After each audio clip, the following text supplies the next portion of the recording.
Good day, class. One mind, one heart, onward to the Lord. Are you ready for another lesson? Yes. Sit back, relax, and listen. I need your attention because we're going to learn something new today with our English class with Sir Danes. Are you ready to listen? Of course you are. So without further ado, let us proceed. Now, welcome to our new learning journey for today. Okay, can you guess our lesson for today? I bet you have an idea already because our previous discussion talks about what? Yes, you're right. It talks about the elements of a story. Okay, what are the elements of a story? The elements of a story include the characters, we have the plot, we have the setting, and we have so much more. Yes, I'm very happy that you already learned a lot from the elements of a story. And now we'll go to another lesson, and I'm sure that you will enjoy our lesson. Can you guess our lesson? Yes, you're right. Our lesson talks about the different text types. Okay, these are the different text types, and we're going to talk about two for today. We're going to talk about narrative and recount. We're going to know the difference between the two text types later. But for that, before we proceed to the lesson proper, let me present to you our lesson objectives. Okay, here are our lesson objectives. At the end of the lesson, you, the students, are expected to identify the different text types, the narrative, and recount. Differentiate the two text types. Categorize texts according to their text types. Now, can I have an assurance that we will achieve these objectives? Okay. Yes, indeed, we will achieve these objectives if we work together and if we learn to participate and listen to our discussion. Are we clear? Are we good? Yes, okay, let's proceed. Now, the text types. Every day we see a lot of text. We read different texts from the magazines, from the walls, in the classroom. Everywhere we go, we see texts. And these texts serve different purposes. They have different reasons why these texts are here. Some might inform, some might entertain, and some might persuade you to do something. Let's find out what are narratives and recounts. Okay, our first text is the narrative text. Okay, from the word narrative, it comes from the verb narrate. What do you mean by narrate? It means you're going to tell a story. That's why a narrative text tells a story. It could be fiction or nonfiction. Fiction means it's a product of imagination, while nonfiction, it is reality. It is based on facts, it's based on evidence. Okay, it's what happens every day. Now, when you tell a story, of course, this has to be elements such as characters, setting, and the plot. But when you say characters, there should be a specific person or maybe an animal, someone that is the protagonist of the story. And then we will find out the journey of the character from the beginning of the story until the end of the story.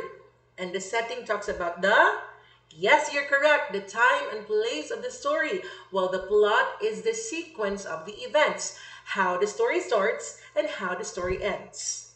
That is one element of a narrative text because, again, it tells a story. So it has to have a character, a setting, and a plot. Now, examples of narrative text include number one, we have the story of the spider and the fly. Second, a quiet revolution of a typical Puruk. It's actually in your book. And the third is Lola Basham stories. If you watch it on TV, it's about different stories of fiction where we can learn lessons. Lola Basham stories. Now let's have the first example, the spider and the fly. So let's click the hyperlink. Okay, now I will read to you the story of the spider and the fly. Mr. Spider wanted to marry Miss Fly, Many times he told her of his love and begged her to become his wife. But she always refused, for she did not like him. Are you like that? And you don't like the person? You push that person away? Okay, let's find out what happens next. One day, when she saw Mr. Spider coming again, because Mr. Spider was so in love with Miss Fly closed all the doors and windows of her house and made ready a pot of boiling water. Now, what could happen next? Can you predict what will happen next? Okay, you have the idea. Let's proceed. Now, after finding it out, she waited, and when Mr. Spider called, begging her to allow him to enter, she answered by throwing the boiling water at him. You're correct. She threw the boiling water at Mr. Spider. Mr. Spider was so furious, this made Mr. Spider very angry, and he cried, I will never forgive you for this, but I and my descendants will always despise you. We will never give you any peace. And that, my students, is the story why Mr. Spider kept his word, and even today one can see the hatred of the spider for the fly. And that's the story why spiders eat flies. Okay. Now, did you learn a lesson from the story? Yes, in a narrative text, we learn lessons. The lesson here is that you need to be kind even if you don't want the person, because kindness begets kindness. Okay. We need to spread love all the time. We don't have to hate each other. Love is what sets us free, and it's also free. So we should give it to everyone. Okay. Now let's go back to the narrative text. Again, narrative text tells stories, it has the elements, and they contain lessons which we can learn from. Okay, well, the second text is the what we call recount. Is it recounting from 1, 2, 3 to 3, 2, 1? No, that's not it. Recount means it's a retelling or a narration of the past. Meaning, there is no story to tell. There has to be a character or a setting or a plot, but you just want to talk about what happened in the past. Maybe a past experience, what happened earlier, maybe an historical account or what happened in the history. So it talks about the past. So it means that the recount narrates about the past event, and it has no definite character, plot, or setting, because again, you're free on how you are going to recount or how you're going to retell about the past. Is it through a chica? Is it through a normal conversation? Or it depends, as long as you're just going to talk about what happened earlier. Okay, let's have examples. Example number 1, it talks about, okay, let's wait. Example number 1 talks about a diary. A diary is your daily account, and eventually it talks about the past as well. Then history, what happened before, like during the time of the ancestors, the past generation, and we have a summary of an incident. Okay, what happened during an accident, or in news, what we read on social media, or what we hear on TV. Okay, here's an example of a recount. So the recount is titled A Trip to the National Zoo and Aquarium. So it's about a trip. If you observe, there's no character here. It's just a POV or point of view of a certain person. Now, yesterday, my family and I went to the National Zoo and Aquarium to visit the new snow cubs and other animals. First, we visited the aquarium. My brother was excited to see the sharks and the tropical fish. And at the end of the day, when we left, we were going to go and get ice cream, but we decided we were going too tired. We were too tired, so we drove straight home. Okay, so basically it talks about their trip in the National Zoo and how they met the fishes, the sharks, and then because of too tiredness, they went straight home. Okay, that's just retelling about what has happened. Okay, now how do these text types really differ? To really specify their differences, here is a comparison. First, A narrative tells a story while a recount narrates a past event. There's a difference because a story contains a character and a setting and a plot, while narrating a certain past event doesn't need those elements. Okay. Another thing, narrative mainly entertains because when you tell a story, your aim is to make people happy, to make people learn from the story. But when you tell a recount or when you recount something, you are informing a certain person or a certain audience, and also you entertain. So there are two reasons for a recap. Well, narrative mainly entertains. Next, a narrative is in chronological order. There has to be a beginning up to an end because you cannot start a story with jumbled sequence of events, okay? There has to be an order in order for the story to be understandable, while recounts do not have particular order.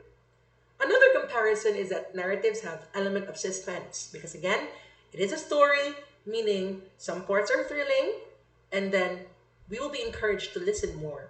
While recount has no elements, it mainly describes what happened in the event. And a narrative has conflict and resolution. Again, stories revolve around the problem and how did the characters solve the problem in the end of the story, while recounts has no conflict and no resolution. To proceed, the narrative centers on the conflict itself, while a recount centers on the events. How did the events happen? Even without the focus on the characters and other elements. Okay, now understood the difference. Any questions? Now, hearing no questions, I assume that you will be able to do our activity. So it is activity time. Okay, and our activity is called